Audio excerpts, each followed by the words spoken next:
High viewers, 12 ربیع اول کے سلسلے میں کچھ آپ کو بتانا چاہتا ہوں کہ کچھ لوگ کہتے ہیں کہ 12 ربیع اول کوئی کہتے ہیں کہ نہیں منانا چاہیے، کوئی کہتے ہیں کہ منانا چاہیے۔ 12 ربیع اول کیوں نہ منائیں؟ ہمارے نبی پاک صلی اللہ علیہ وسلم کی وہ ذات عظیم ہے کہ اگر یہ کائنات تو اللہ تعالیٰ نے کائنات اگر نبی پاک صلی اللہ علیہ وسلم کی وجہ سے ہی بنایا ہے، اگر ہمارے نبی کو لانا نہ ہوتا، اگر ہمارے نبی نہ ہوتے تو کائنات کا وجود ہی نہیں ہوتا۔ تو خدا کے بعد اگر کسی کی ذات عظیم ہے تو ہمارے نبی پاک صلی اللہ تعالیٰ علیہ وآلہ وسلم کی ذات عظیم ہے۔ آپ کو یہ بتاتا چلوں کہ موسیٰ علیہ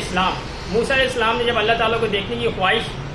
کی تو موسیٰ علیہ السلام اللہ تعالیٰ نے فرمایا کہ تم مجھے دیکھ نہیں سکتے، لیکن واقعی وہ دیکھ تو نہ سکے، لیکن جب اللہ پاک نے اپنی تجلی کوہ طور پہ ڈالی تو موسیٰ علیہ السلام اس تجلی کو برداشت نہ کرتے ہوئے بے ہوش ہو گئے۔ لیکن آپ یقین مانیے ان کی نظر کا یہ کمال ہو گیا تھا، موسیٰ علیہ السلام کی نظر کا یہ کمال ہو گیا تو اللہ کو براہ راست انہوں نے دیکھا نہیں تھا، لیکن ان کی نظر کا وہ کمال ہو گیا تھا کہ 1 کلومیٹر یا 1 میل دور اگر ایک کالی پہاڑ ہے، کالی پہاڑ پہ ایک کالا چٹان ہے اور ایک کالے چٹان پہ کالی چوٹی چل رہی ہو تو موسیٰ علیہ السلام کی آنکھوں کی وہ کرامت ہو گئی تھی کہ وہ اس چوٹی کو وہ دیکھ لیا کرتے تھے۔